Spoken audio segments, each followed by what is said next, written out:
자, 오늘 하나님 말씀, 참, 제가 광고 하나 먼저 말씀을 드릴 게 있는데요. 제가 오늘 할아버지가 됐습니다. 오늘 새벽에 손자를 봤어요.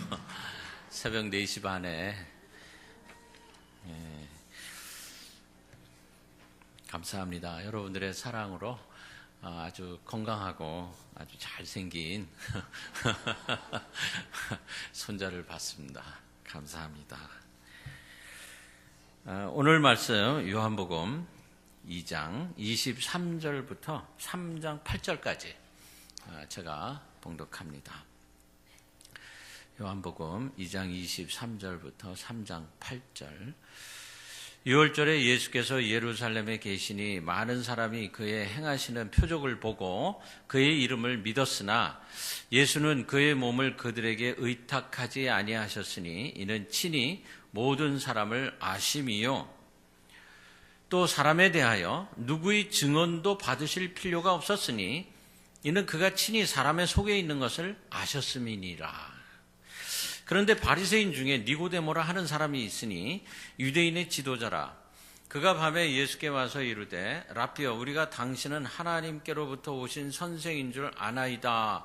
하나님이 함께 하시지 아니하시면 당신이 행하시는 이 표적을 아무도 할 수 없음이니이다.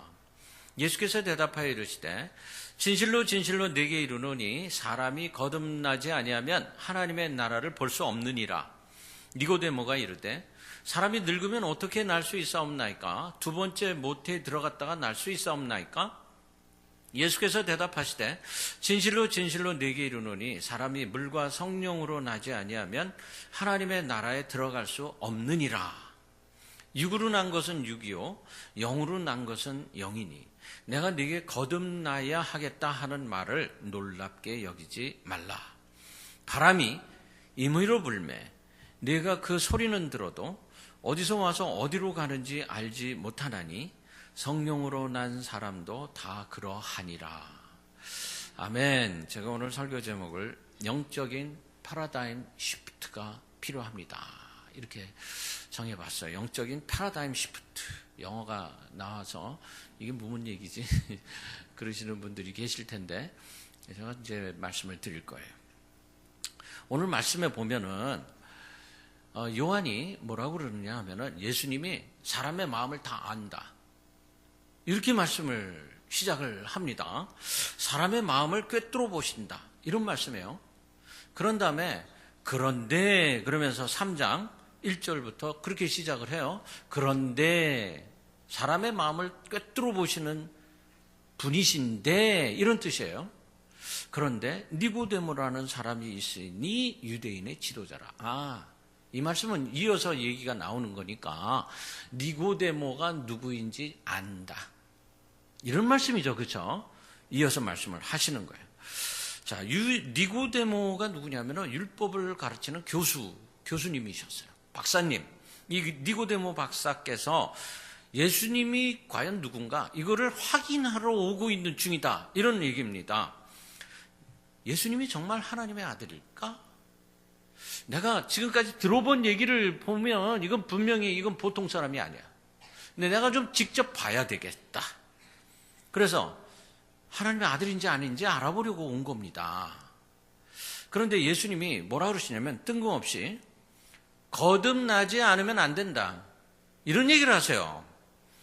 황당해가지고 니고데모가 질문을 합니다. 그게 무슨 말입니까?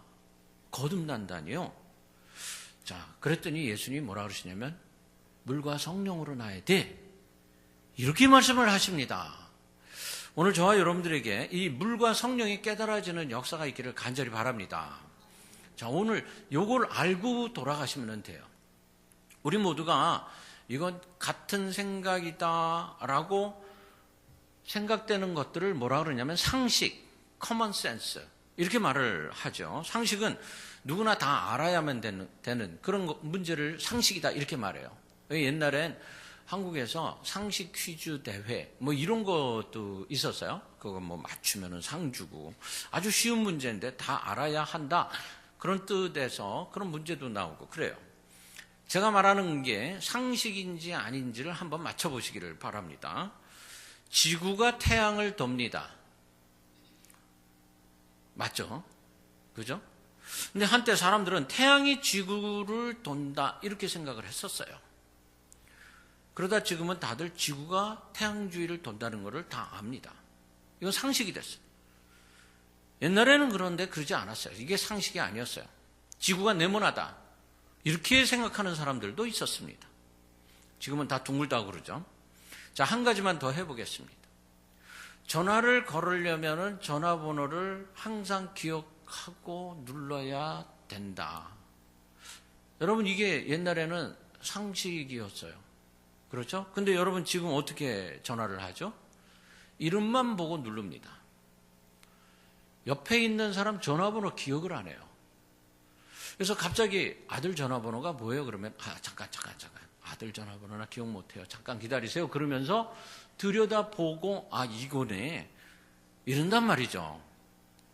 근데 이제는 이것도 한물 갔어요. 전화기다 대고 순옥이에게 전화해. 그러면은 전화가 갑니다. 여러분 안 해보셨죠? 아이폰은 쉬리라는 프로그램으로, 안드로이드는 빅스비 이런 프로그램이 있어요. 그래서 순옥이에게 전화해. 그러면은 지가 따르르 하고 전화가 가요. 이게 뭔 말이지? 그러면 이거 대화가 안 돼. 그러니까 이걸 알아야 되는데 상식 자체가 바뀌고 있어요. 모든 사람들이 다 그렇게 생각하는 거, 보편적인 진리 체계를 전문적인 용어로 뭐라 그러냐면은 패러다임이다 이렇게 얘기를 합니다. 이 사전에 보면은 보기, 기준, 어떤 틀 이렇게 표시가 되어 있어요. 사람들은 누구나 다 그러면 이 패러다임을 가지고 있습니다. 꼭 이래야 한다라고 생각하는 것이 바로 패러다임이에요. 근데 이 패러다임이 시간이 지나면서 어떤 사건이 발생하면서 변화가 되더라고요. 제가 국민학교, 중고등학교 이렇게 다닐 때 간첩이 가장 무서운 존재다라는 패러다임이 있었어요. 간첩들이 민가에 내려와가지고 공산당이 싫어요 그러면은 그 이승복이라는 아이 잡아 죽였다 이런 얘기 우리가 공부하고 이 공산당은 가장 무서운 존재 이렇게 알았습니다. 신문에 간첩 잡았다 그러면은 잡혔구나 잘 됐네 이런 생각했어요. 그런데 요즘에 신문에 간첩 잡았다는 얘기가 없습니다. 들어보셨어요 여러분? 못 들어보셨죠? 이상하죠? 간첩이 갑자기 다 사라졌을까? 그게 아니에요. 남한에 간첩이 수만 명이 있는데 잡을 필요가 없대. 안 잡아도 된대. 이런 세상이 됐어요. 간첩 잡을 필요가 없어요. 옛날에 우리가 생각할 때 김일성 하면은 머리에 뿔 달린 괴물처럼 생각했어요. 얼마 전까지는 우물 안에 개구리가 김일성이었어. 정신병, 김정일 그 사람 아주 나쁜 사람이야. 이렇게 우리가 얘기를 했습니다. 가장 악랄한 독재자. 근데 요즘에 언론에서는 뭐라 그러냐면 김정은 그러면서 꼭 위원장 동지 이렇게 불러요. 갑자기 이게 바뀌어버렸어요. 존칭을 씁니다. 사람들은 이제 김정은에 대해서 전처럼 이야기를 안 해요. 반공, 멸공 이런 얘기 없어졌어요. 이걸 패러다임의 변화다 이렇게 말합니다. 이제 바뀐 패러다임은 반공, 멸공이 아니에요. 민족 화해, 평화, 통일 이런 얘기를 자꾸 하는 거예요. 생각과 세상이 변해서 새로운 패러다임이 됐어요. 이렇게 패러다임이 바뀌면 무슨 일이 벌어지냐면 가치관이 바뀝니다. 가치관이 바뀌면 삶의 자리가 변화가 일어나기 시작을 해요. 그리고 살아가는 방법도 달라집니다. 그래서 서구에서 생각을 빨리 바꾸어라 라는 말을 뭐라 그러냐면은 영어로 패러다임 시프트가 일어나야 한다 이렇게 말하는 거예요. 근데 컴퓨터 자판기에 이 시프트라는 키가 있는데 요거를 누르고 글자를 치면은 소문자가 대문자, 대문자가 소문자로 확 순식간에 바뀌어버려요. 그래서 패러다임 시프트, 가장 빠르게 변화가 일어나지 않으면 안 되는 상황을 패러다임 시프트가 일어나야 된다. 이렇게 말을 하는 거예요. 이 생각의 변화가 절대로 쉽게 사람들에게 받아들여지지가 않습니다. 세상이 굉장히 빠른 속도로 변하는데도 불구하고 사람들의 생각은 절대 그 속도를 못 쫓아가요. 옷도 같은 옷만 즐겨 입습니다. 음식도 같은 음식만 먹으려고 그래요. 왜 맨날 먹는 된장찌개만 먹으려고 하느냐 말이죠. 세상에 맛있는 음식이 얼마나 많은데 저하고 같이 사는 사람 얘기하는 거예요. 귀 있는 사람은 들을지어다. 습관이 머리와 육신에 배어버리면 정말 고치기가 힘들어요. 그러나 여러분, 충격이 오면 쉽게 변화가 됩니다. 내 생각이 정말 잘못되었다, 이렇게 스스로 인정을 하면은 변화가 와요. 제가 지금 이야기를 하나 해드릴게요. 패러다임 시프트를 한번 경험을 해보시기를 바랍니다. 순식간에 바뀌어져. 어떤 중년의 남자가 아이들 둘을 데리고 뉴욕에서 전철을 탔어요. 이 두 아이들이 지하철 안에서 온갖 장난을 치고 막 소리 지르고 주위를 어수선하게 만들고 있었어요. 근데 그 아버지가 전혀 아이들을 제재하지는 않습니다. 남자가 마치 정신이 나간 사람같이 보였어요. 두 손을 모으고 허리를 구부리고 바닥만 이렇게 쳐다보고 있어요. 아이들이 정신없이 떠들고 돌아다니는데도 불구하고 참견을 안 하는 거예요. 승객들이 모두가 다 불쾌했습니다. 그걸 보고 승객 중에 한 사람이 점잖게 그 아버지한테 말을 걸었어요. 저 신사 양반, 저 아이들이 대개 아이들입니까? 정신이 번쩍 난 남자가 옆을 쳐다봅니다. 그의 눈에는 눈물이 그렁그렁 맺혀 있어요. 말을 건 남자가 깜짝 놀랐어요. 울고 있네? 아이들이 너무 떠들어요. 좀 이렇게 조금 제재를 하는 것이 좋지 않겠어요? 그랬더니 중년 남자가 깜짝 놀라면서 애들을 막 불러 모았어요. 그리고는 죄송합니다, 그러고 사과를 했어요.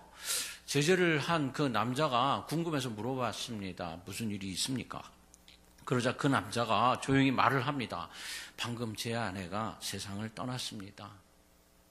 두 아이를 무척이나 걱정하면서 조용히 병원에서 눈을 감았어요. 아이들은 아직 엄마가 죽은 걸 모릅니다.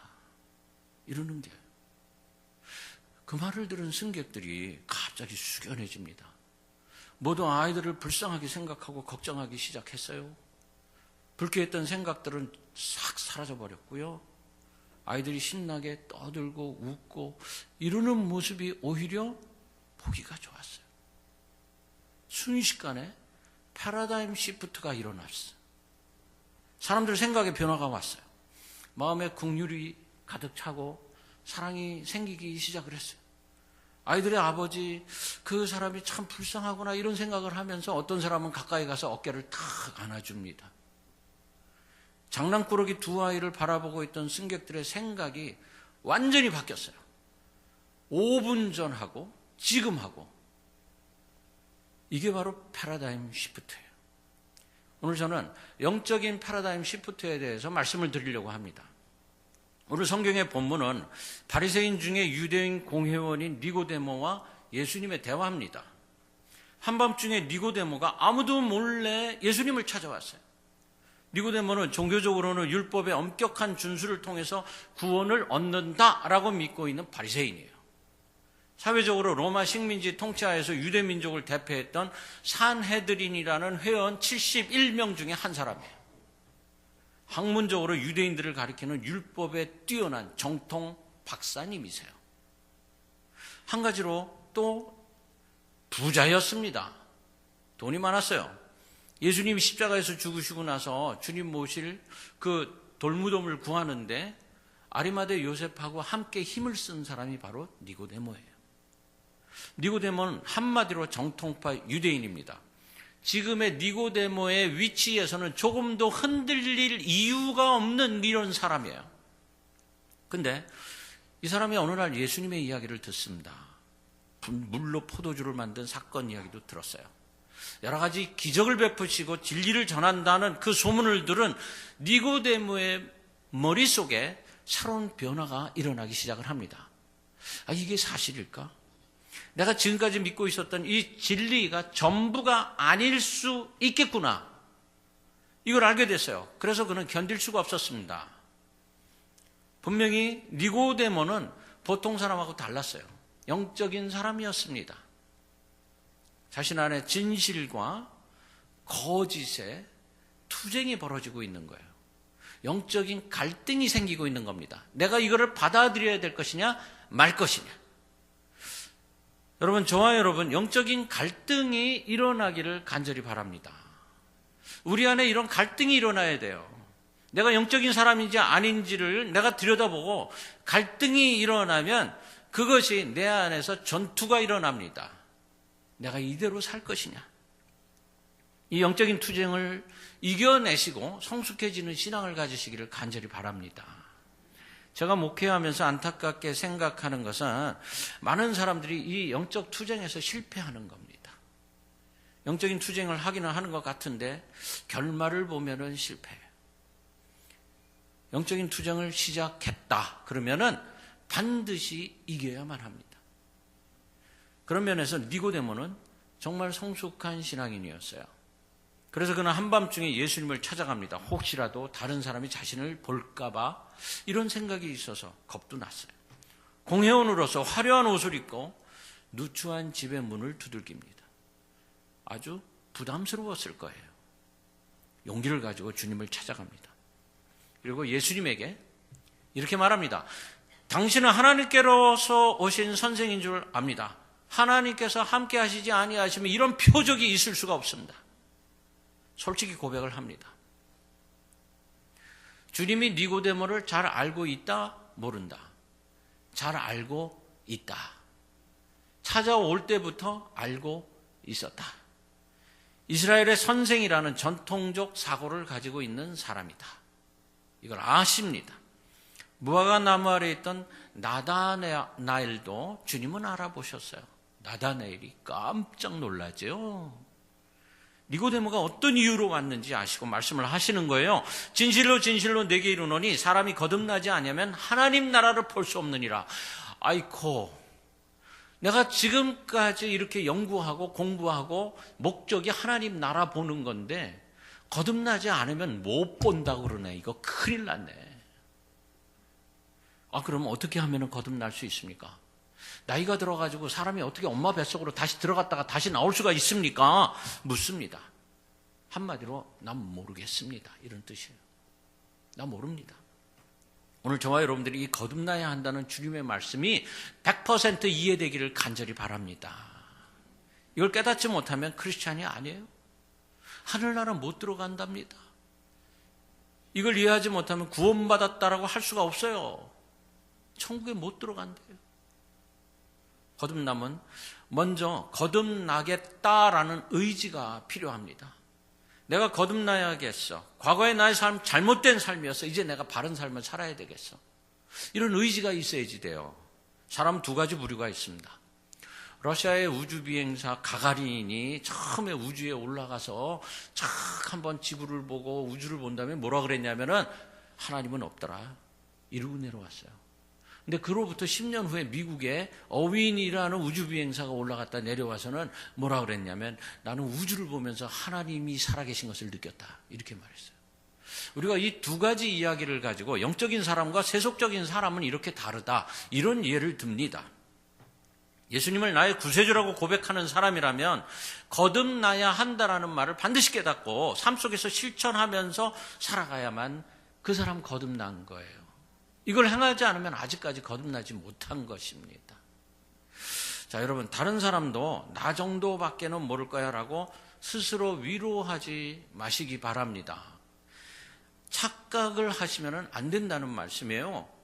다른 사람들은 나보다 더 많이 알고 더 가까이서 주님을 경험하고 더 가까이서 주님께로 다가가려고 노력하면서 사는 사람들이 수도 없이 많아요. 자신을 기준으로 생각하면 안 된다는 뜻입니다. 제가 왜 이 말을 하는가 하면 제가 볼 때 분명히 거듭나지 못한 신앙생활을 하고 있는 것으로 보이는데 그렇게 태어날 수가 없어요. 이게 모르는 걸까? 아니면 알면서 모르는 척 하는 걸까? 자기 자신을 합리화하고 있는 걸까? 속을 모르겠어요. 주님은 다시 말씀을 하십니다. 거듭난다는 것은 그런 뜻이 아니다. 내가 육체로 이미 왔잖아. 이미 왔잖아. 이제 성령으로 나야 된다. 이 말씀이에요. 그래서 물과 성령으로 난 사람만이 하나님 나라를 볼 수가 있다. 그러면서 하시는 말씀, 마지막 말씀이 바람이 어디서 불어오는지 알 수 없듯이 성령으로 난 사람도 겉으로는 아무 표시도 없다. 이 얘기를 하셨어요. 여러분, 예수님이 거듭남을 설명하기 위해서 물과 성령이라는 말씀을 하십니다. 저 여러분, 우리는요 이미 물과 성령으로 거듭난 사람들인 줄로 믿으시기 바랍니다. 여러분들 모두가 다 이미 거듭났어요. 내 안에서 패러다임 시프트가 이미 일어났습니다. 예수 믿고 나서 모두를 사랑해야 돼. 하나님을 사랑해야 돼. 그리고 나는 내려놓을 준비가 되어 있어. 이렇게 여러분 고백을 하셨습니다. 이미. 아멘. 아멘. 세상 기준으로 사는 사람들이 아닙니다. 하나님의 기준, 영적 기준으로 우리는 지금 살아가고 있습니다. 여러분들이 아멘 할 수 있으면 물과 성령이 뭔지 아는 겁니다. 물은 요한의 세례를 말합니다. 즉 세례 요한이 요단강에서 세례를 베풀었을 때 온 유대 사람들이 다 요단강으로 나와서 요한으로부터 세례를 받았어요. 왜 저들이 세례를 받았을까? 저들 스스로가 죄인이라고 생각했기 때문입니다. 생각의 패러다임 시프트가 이미 일어난 사람들이 내가 이 자리에 있어서는 안 돼, 나 빨리 세례 받으러 가야 돼, 그러면서 다가왔다는 거예요. 그 죄악된 삶에서 죄 씻음을 받은 삶으로 내가 완전히 변화되고 싶어 라는 패러다임 시프트가 그들의 마음속에 있었다는 거예요. 그래서 이 세례를 회개의 세례, 죄사함의 세례라고 합니다. 그래서 물로 거듭난다라는 것은 회개에서 죄사함을 받아 새로워지는 것을 말하는 거예요. 여러분, 무엇이 새로워졌습니까? 물로 세례를 받고 나서 겉으로 무엇이 달라졌는지 보입니까? 바람이 지나간 것 같이 아무것도 눈에 보이지 않아요. 새로운 것이 특별한 게 안 보여요. 그러나 변화된 것이 있습니다. 그게 바로 내 안에서 일어난 패러다임 시프트예요. 생각이 바뀌었어요. 생각이. 이걸 영적인 패러다임 시프트다 이렇게 말하자는 것입니다. 그렇게 생각이 바뀐 저들에게 이제 주님이 성령으로 거듭나야 한다. 그래서 물과 성령 이 얘기를 하시는 겁니다. 우리가 예수를 알므로 죄인됨을 깨닫고 회개하지 않았어요? 그래서 세례를 받았어요. 거기서 멈추어서는 안 된다는 겁니다. 다시 말해서 그 세례 후에, 결단 후에 두 번째 변화가 있어야 되는데 이게 힘들어요.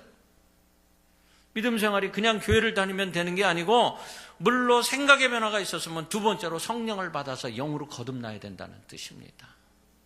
물보다 강한 것, 그게 뭐냐면 바로 불이에요.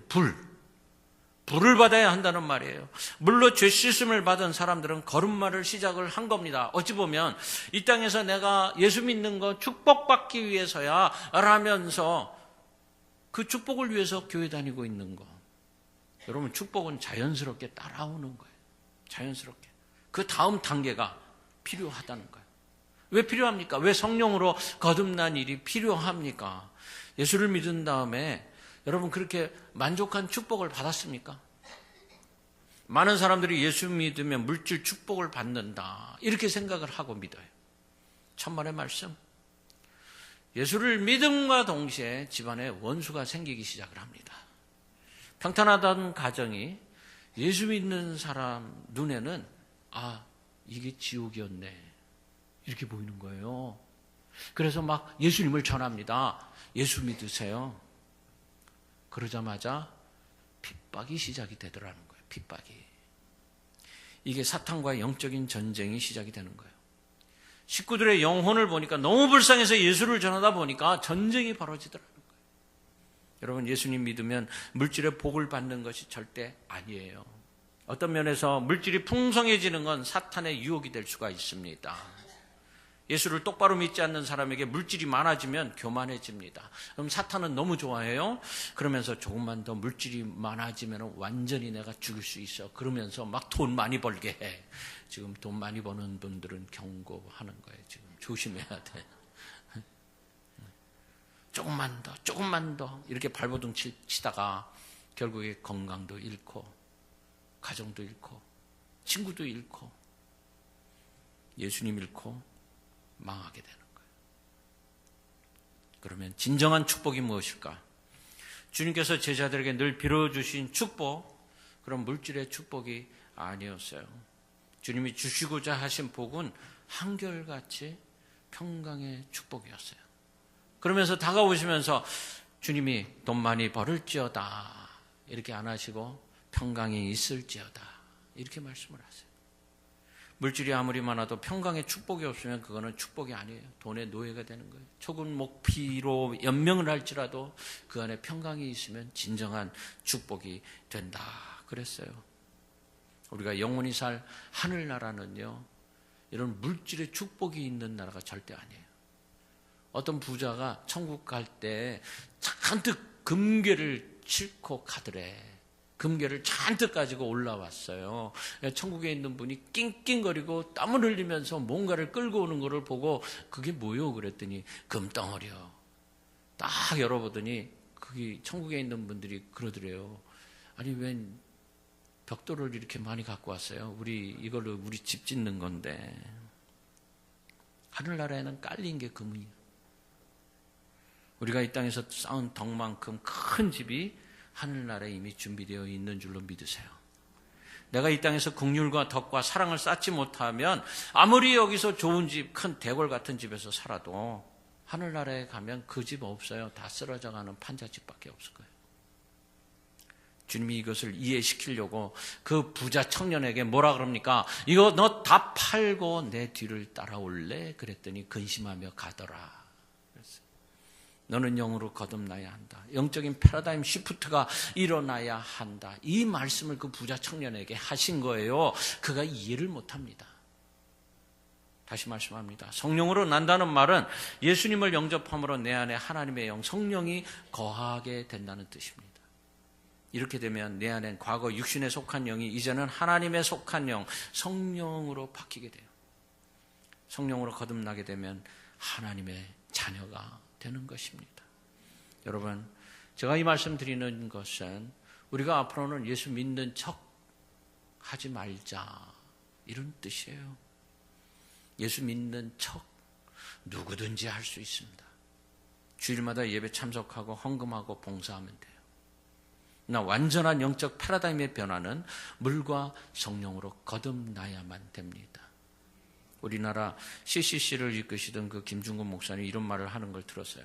동네에 아들 하나를 3대째 아들 하나를 두고 3대째 거지 생활을 하는 부부가 있더래요. 그래서 왜 이렇게 사니 그랬더니 이게 편해서 대를 이어서 거지로 산다 그러더래요. 또 한 분이 평생 구두 수선만 하는 분이 계셨답니다. 그분 하는 말이 어디든지 괴짝 하나만 있으면 그럭저럭 먹고 살 수 있어서 평생 그러고 산대요. 그분이 하는 말이 6.25 때 친구가 자기 옆에서 같이 괴짝 놓고 일용품을 팔았대요. 그 친구는 장사가 잘 돼서 조금 있다가 구멍가게 하고 그 구멍가게가 잘 돼서 슈퍼마켓 하고 지금은 아주 큰 부자가 되어 있다고 그러면서 나한테도 이 구두 괴짝만 없었으면 나도 일용품 만들어서 사가지고 팔고 그래서 부자 됐을 텐데 뭔가 나는 이 괴짝 때문에 손해봤다 그러더래요. 두 가지 이야기 속에서 우리가 중요한 교훈을 배웁니다. 이 거지와 구두수선 할아버지는 신념과 의지, 거기다 더 훌륭한 일을 할 수 있었던 믿음이 없었던 거예요. 인생을 허비했습니다. 거듭나라는 이 말은 껍데기를 벗어라 이런 말입니다. 누에가 거치를 깨야 나비가 되죠. 영적인 생활, 믿음의 생활 똑같아요. 여러분 랍스터 좋아하시잖아요. 이 랍스터가 그 딱딱한 데 들어가서 어떻게 이게 커갈까? 어떻게 이게 1년짜리, 2년짜리, 3년짜리, 4년짜리, 5년짜리가 돼서 먹을만 하게 될까? 여러분 아세요? 이 랍스터가요 1년에 한 번씩 껍데기를 벗습니다. 껍데기를 벗어야 성장이 돼서 바깥으로 나와. 그리고 얼마 시간이 지나면 그 보들보들하던 껍데기가 다시 딱딱해져. 그리고 또 1년이 되면 또 껍데기를 벗어. 5번을 벗어야 5년짜리 랍스터가 돼요. 이만하게 돼서 먹을 수가 있게 돼요. 성장하기 위해서, 영적으로 거듭나기 위해서, 패러다임 시프트가 내 안에서 일어나게 하기 위해서 여러분 껍데기 벗으시기를 간절히 바랍니다. 이 껍데기 벗지 않으면 성장 안 해요. 여러분 말씀 들으시면서 속에 갈등이 생깁니까? 이런 일이 있으면서 성령께서 저와 여러분들의 마음을 노크를 하고 계신 거예요, 지금. 이런 갈등이 일어나야 돼요. 내가 이렇게 살면 안 되지 하는 생각이 들고 가슴이 뜨거워지면 지금 성령님이 당신의 영을 노크하고 있는 겁니다. 이때 주님을 향해 손을 내미시기 바랍니다. 주님은 당신의 주인이 되시기를 간절히 원합니다. 눈에 보이지 않아도 주님은 살아계세요. 먼저 회개하고 그리고 나를 이끌어 주세요 하고 기도하고 성령님이 당신을 부르시는 그 음성을 들으시기를 바랍니다. 지금도 저와 여러분들에게 주님이 말씀하세요. 예수님을 구주로 시인하는 사람에게 성령님이 임하세요. 성령님이 임하시면 놀라운 변화가 일어납니다. 저와 여러분들의 영을 흔들 때, 뜨거움을 주고자 하실 때, 그때 여러분 주님을 향해 손을 뻗으시기를 간절히 바랍니다. 안진뱅이를 일으키고 죽은 자를 살리고 옥문이 열려지는 기적과 같은 역사가 저와 여러분들의 인생 속에서 반드시 일어나게 될 것을 믿고 오늘 패러다임 시프트를 행하시기를 주의 이름으로 축원합니다. 아멘.